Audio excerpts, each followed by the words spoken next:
Welcome everyone to Tabletop Assault. My name's David, and today we're doing a really quick first impressions of the new Aeldari Codex, which is combining Craftworlds, Harlequins, and Ynnari into the one book. Now, me being a Craftworld player, I'm going to quickly caveat I don't play Ynnari or Harlequin, so apologies if you're not looking. So you're looking to get a deep analysis on those. I can't provide that, but we're going to put enough screenshots for you Harlequins and Ynnari players to get what you need from this codex, so feel free throughout this video to pause and play when you see fit.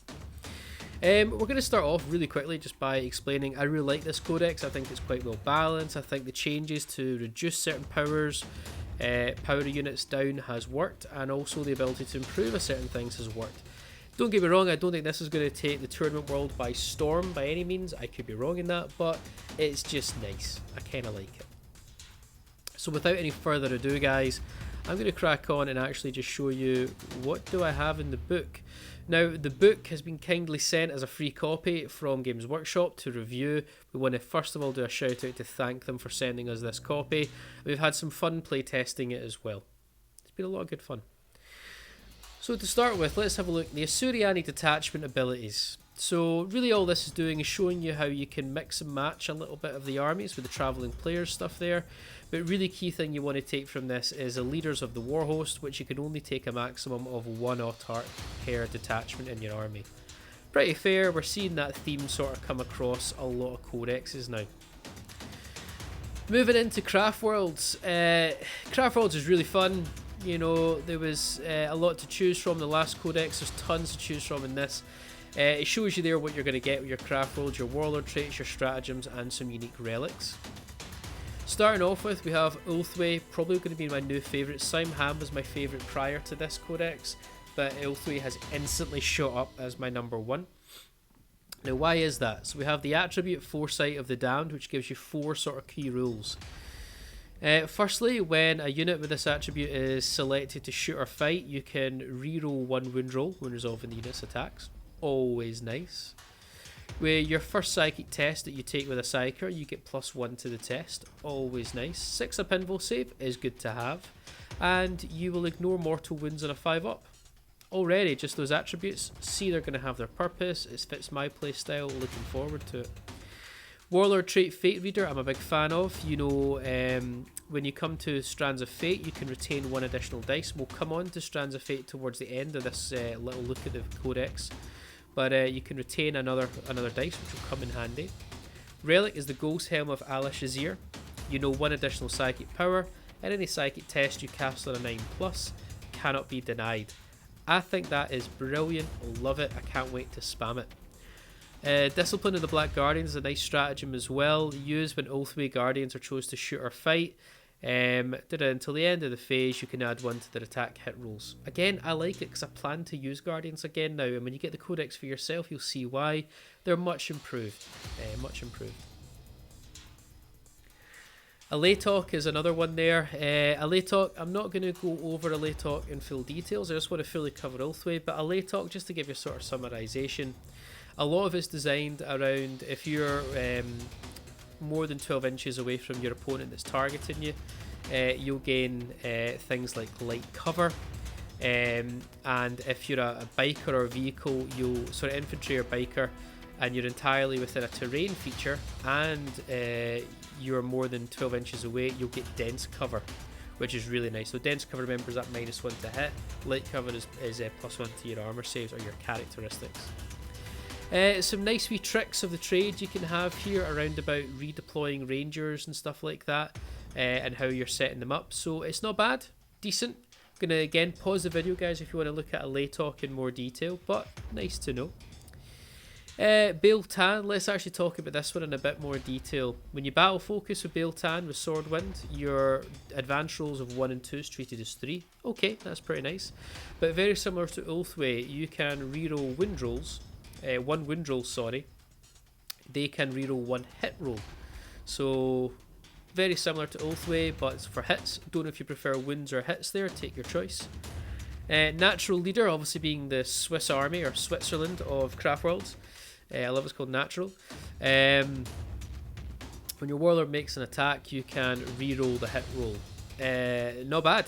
You choose a core unit within 6 inches and they can re-roll the hit roll when chose to attack. Really nice. You get to do that in shooting and fight phase. Relic is the Spirit Stone of an Athlan. Bearer knows 1 additional psychic power, and they can reroll 1 psychic test. They're clearly trying to be better than Ulthwé at psychic. It's not going to happen, Biltan. Learn your place, know your place, but still pretty nice. So if you want to go down the reroll hits, then you know you're still going to get some psychic buffs with that relic. And Wrath of the Shrines is for Aspect Warriors, which are really nice in this edition. It's chose to shoot or fight.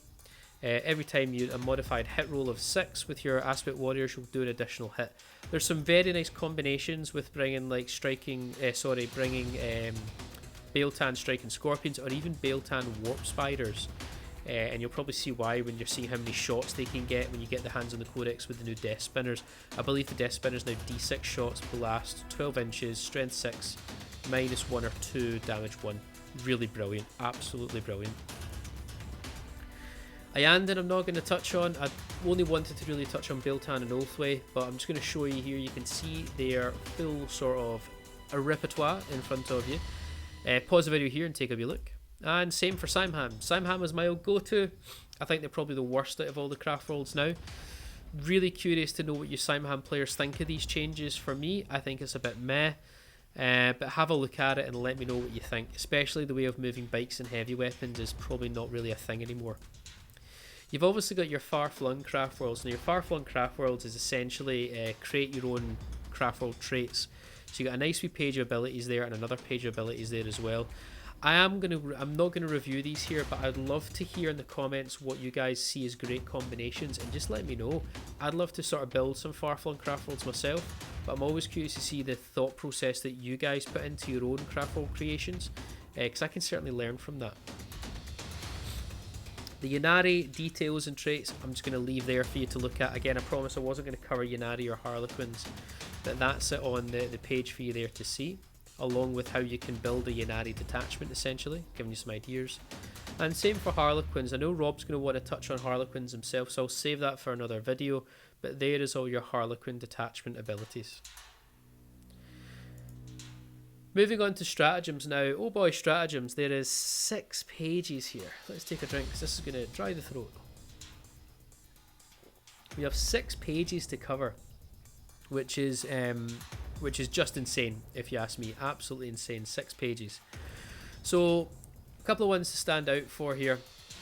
You've obviously got Bladestorm, which I really like, which is around about Asuryani's or Harlequin units, unmodified hit rolls of 6 scores additional hits. Always going to be great. Martial Citizenry, which you can give your Guardians reroll hits of 1, which is really good if they've moved too far forward when you're like battle focusing them all the time and they're not getting any commanders nearby to give them rerolls. Then you're going to get that for 1 command point with Martial Citizenry. Really love it. A couple of typical ones there. You've obviously got the Great Enemy and Lightning Fast Reactions.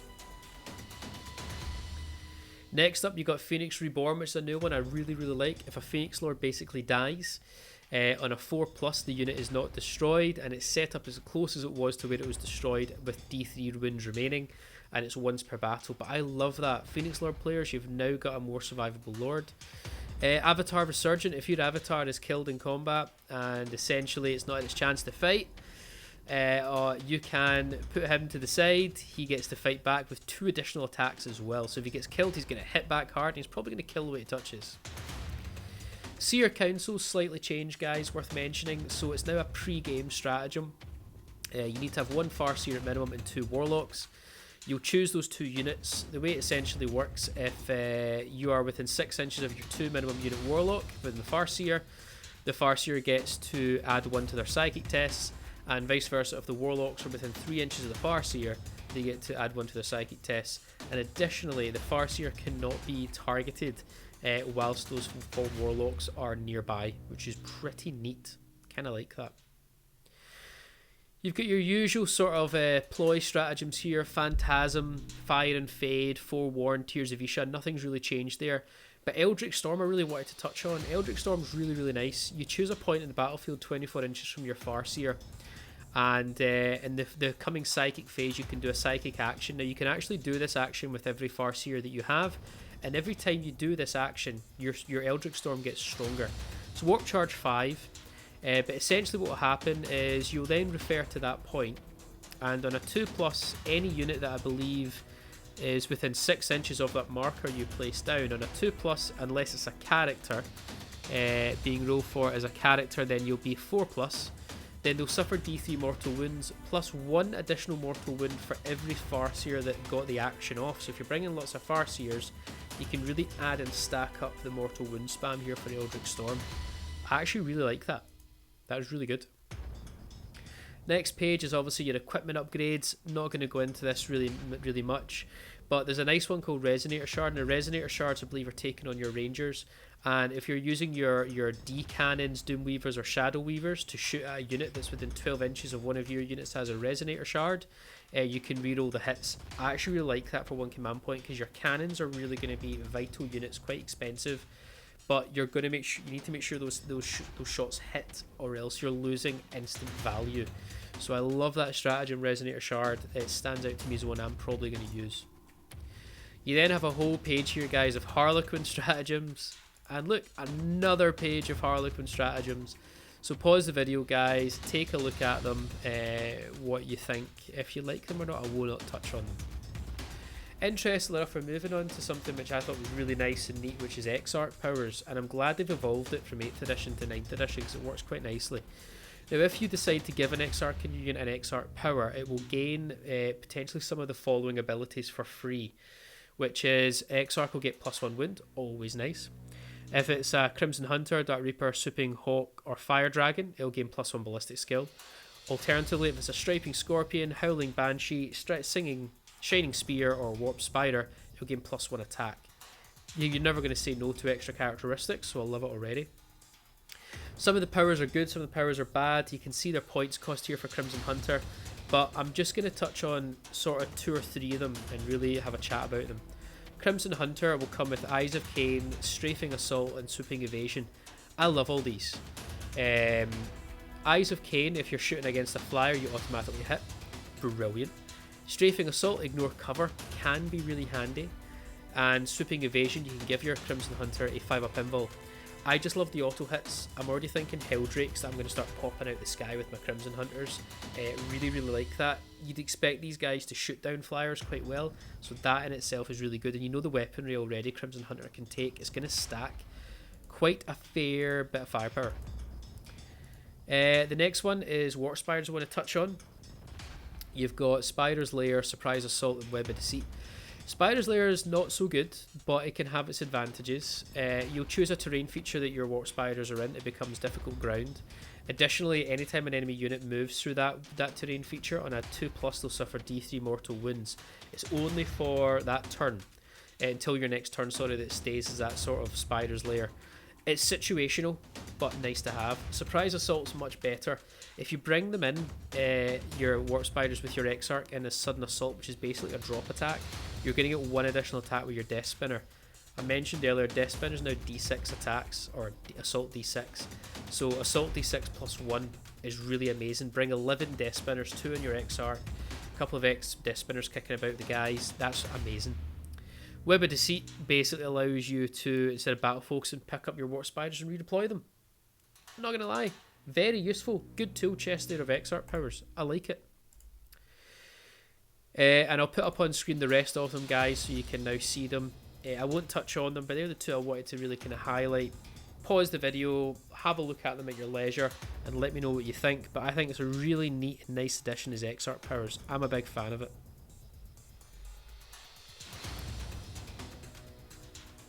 Then we move on to pivotal roles for your Harlequins. Again, I promise I wasn't going to touch on them, but please have a look at these pivotal roles here.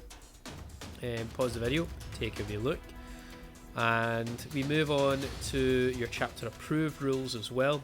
Again, not much changes, but these are some additional secondary objectives that you can take. Some are quite nice. I quite like them, especially Shadow Operatives with your Rangers.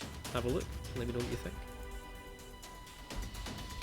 And then obviously we have our Harlequin chapter approved rules to stack onto that as well, which is nice.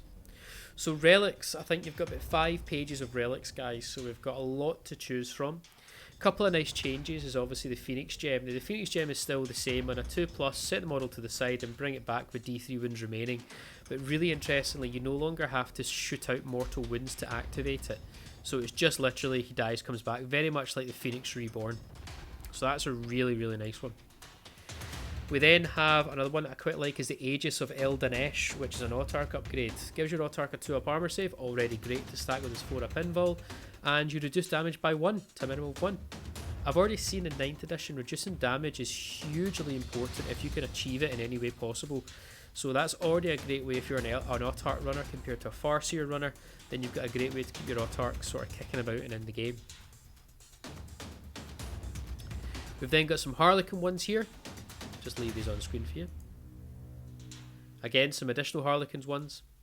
And then you've got a final page of what is essentially Exarch Relics, which you can give to Exarchs, which some are really, really nice actually.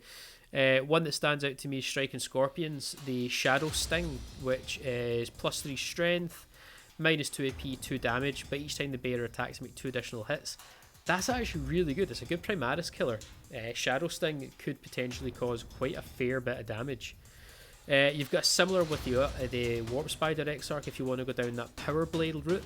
You've got the Spider's Bite, +2 strength, -4 this time, and 2 damage. And unmodified wounds roll of a 6 is damage 3. Again, really good Primaris killers there. Again, that's if you're still alive to talk to them. Warlord Traits, you can see that your Harlequins table, your Asuryani table, and your named characters, what they've got to have.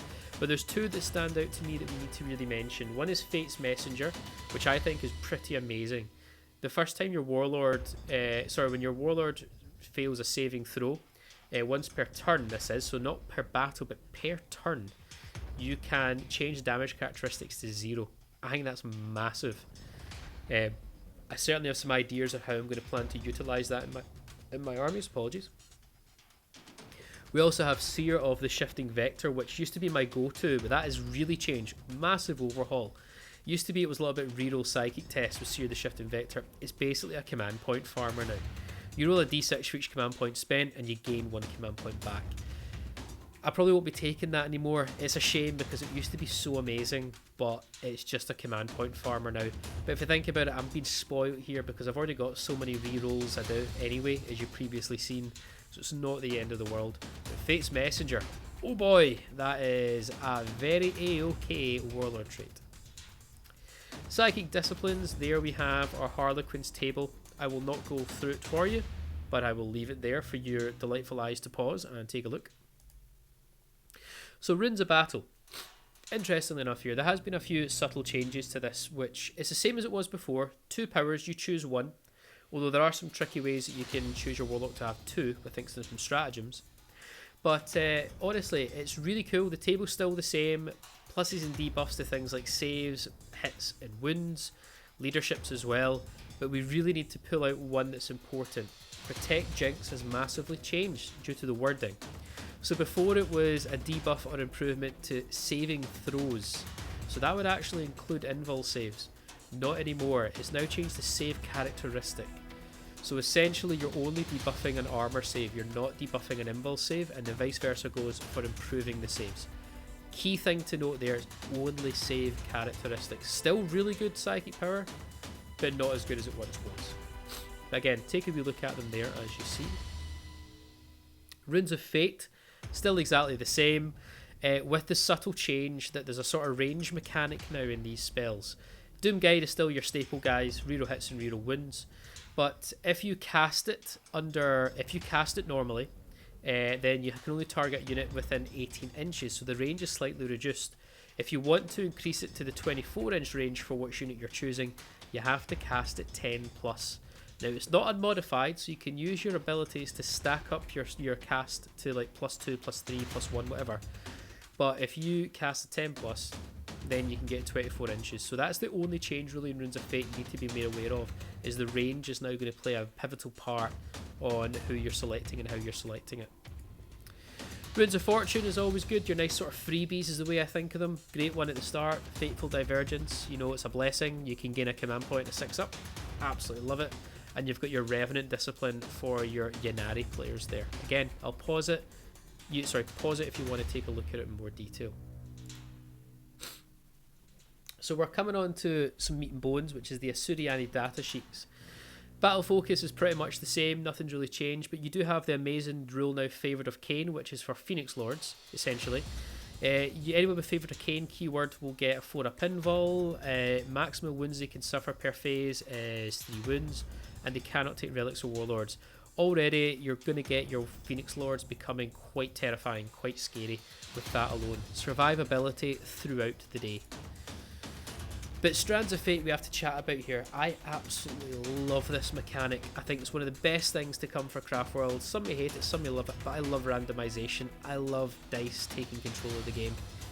So the way the mechanic really works is you'll check your battle size when you're doing. Now, I commonly play Strike Force up to 2,000 points, but the way you basically work is at the start of every battle round you'll roll 66.